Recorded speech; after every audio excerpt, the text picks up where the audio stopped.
The turtles are assaulting the Technodrome.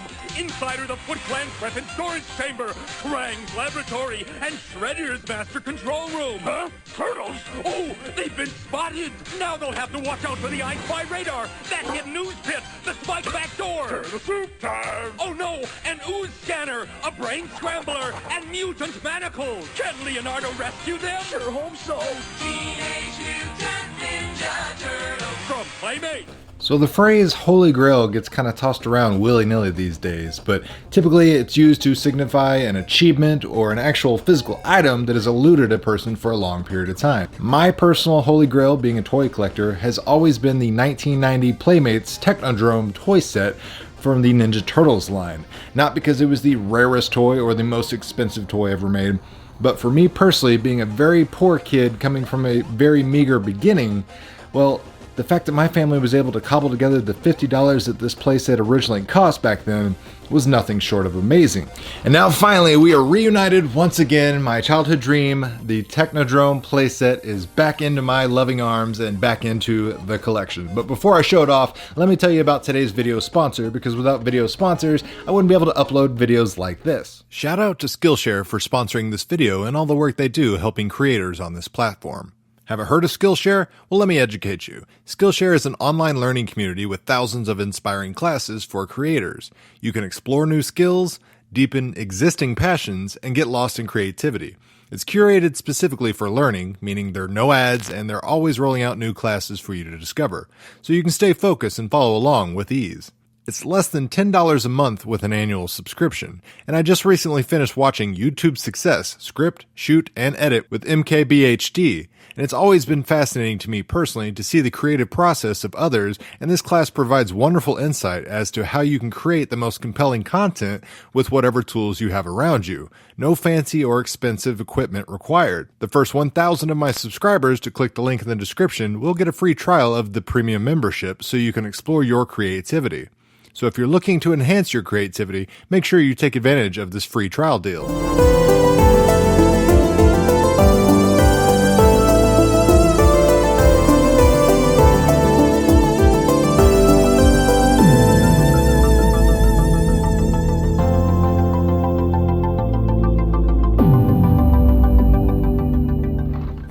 Boom, spikes down, here it is.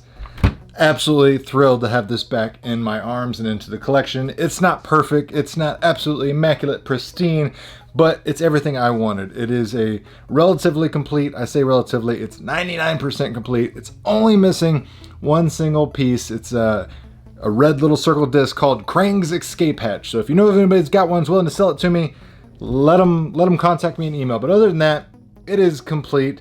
The scale, you know, as a kid, it's gigantic. As an adult, it's not. The size of this thing was always a little bit questionable, even back in the day. So, like, the box art had a picture of Bebop here on this firing stand, shooting this cannon off, and that's not happening. He's taller than the gun, so it doesn't matter if, like, how you bend his legs. There's no way you're going to be able to get him to fit in there. So the box art's a little misleading. It does have some questionable things on there. As an adult looking back on it, things I didn't notice as a child. Like inside, the little mutant brain scrambler that it's got. On the box art, it's like a metallic paint, and here it's just a matte silver bland paint scheme. The mutant manglers, the little tentacles that hold the Ninja Turtle, you know, captive upside down.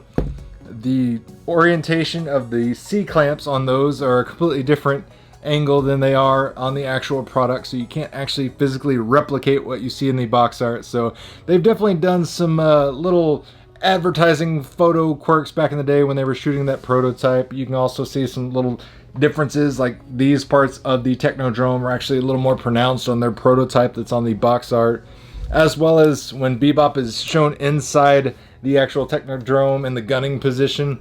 To actually get him deep down in that little seat, they took his legs off, and you don't know that as a kid unless you look at the very, very nitpicky details of one of the images on the box art, where you actually can see the little outlying layer of the inside of his leg where they clearly had removed his leg. Same thing with Shredder. You try to get Shredder in his little seat position, control desk, whatever you want to call it, inside the Technodrome without taking his legs off. You're gonna have a bad time because He's way too tall for it. But other than that, I love this thing to death. It's just, I love the portability of it. I love the tracks, the wheels. Like I said, the ease of use for the playset, because like you can open it up, you can put down the little kickstand legs, which are awesome. All the little accessories, you can like shove them back in here. You don't have to worry about things, but it's got so many little cool things. This mutant bed, I always thought was kind of hilarious. This mutagen staging area. I just thought it was a bed when I was a kid, and I was like, why is there a bed in here? But either way, I went with it. The jail is always cool. This, you know, the spikes down where it connects to the underground sewer layer, I always thought was pretty neat. You know, the podium here where you can have Shredder looking down or somebody looking ominous. The mutant scrambler, little spring-loaded thing. It's always a nice touch.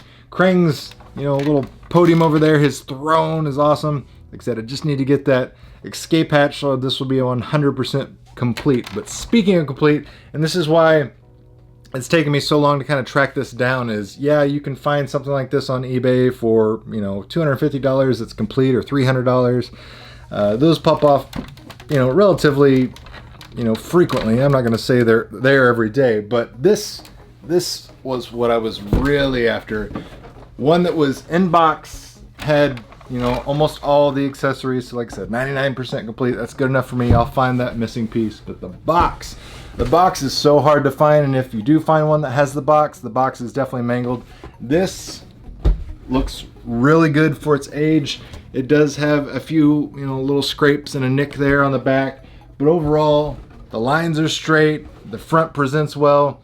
I'm not a guy that like needs everything to be absolutely immaculate. I don't run a toy museum, so I'm a firm believer that toys are meant to be played with, enjoyed out of the box. So I'm excited to have the box just for personal nostalgic reasons, because I guarantee the box I had when I was a kid went in the garbage like 30 minutes after I opened it. So I enjoyed the box art. I wanted to have the box complete again, so I was able to find the box with the Technodrome as a deal. And not only that, it even had the original instruction manual. So the instruction manual, again, that's something that's very hard to find for something that's over 30 years.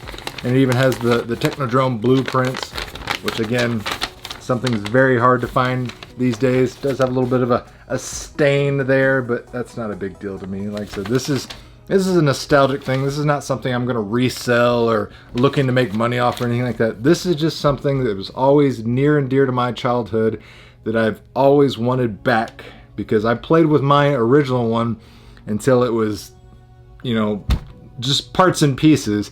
I vividly remember being like 16 or 17 and using the Technodrome eyeball as a wiffle ball, because we had hit our ball like over somebody's fence, Sandlot style, and we couldn't get it. So we started using my Technodrome eyeball as a wiffle ball, which in hindsight, obviously not something I wish I would have done. You can't go back and tell your childhood self to wisen up and be better. But I loved this toy more than anything. I enjoyed it. I literally, you know, played with it until the wheels fell off. So I'm happy to have it back in the collection. There's just so many cool things that this playset does, like the eyeball ramp where you can take out the turtles. That's awesome. But you know, it's just nostalgia through and through. Tugs at my heartstrings, and I can't say enough good things about this playset and the fact that it's back in my collection.